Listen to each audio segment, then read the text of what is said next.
Thank you, Mr. Chairman and committee, for allowing me to testify on 1142.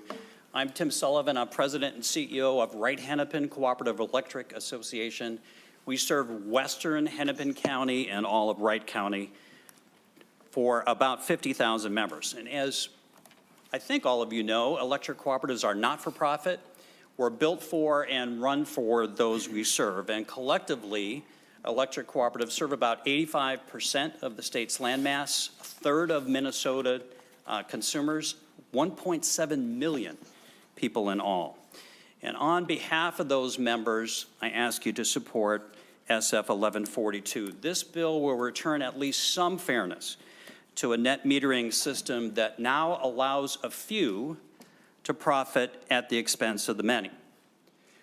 The current net metering law requires electric cooperatives to pay retail prices for those who produce solar electricity for their own needs, in excess of their own needs. Simply put, paying retail prices costs about twice as much as wholesale costs. And effectively, it means those who don't have solar arrays subsidize those who do.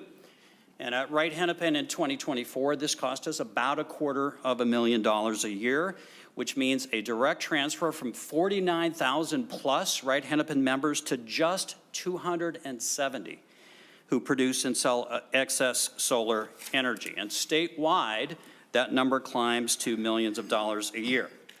So consider for a second just what that means. You might have an elderly fixed income retiree who is paying a portion of her electric bill every month to subsidize a well-to-do neighbor who sells solar energy in excess of their need.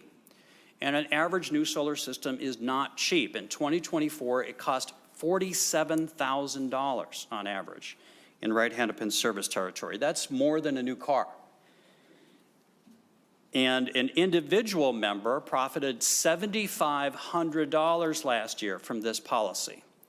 Put another way, that means 4 Wright-Hennepin members paid their entire annual electric bill to subsidize and pay the profit of just 1. Now that's a Robin Hood Mr. in Sullivan, reverse policy. Sorry for interrupting. We're at about 2.5 minutes. So again, if each of the testifiers could shape their testimony to 2, and please continue if you could. Thank you, Mr. Chair. I'll wrap up in just a couple of sentences. We ask you to approve this very modest and reasonable reform. Minnesota, as you know, is the only state left in the union that allows individuals to install oversized system. And for all of those reasons, we urge your support for SF 1142. Thank you, Mr. Chair.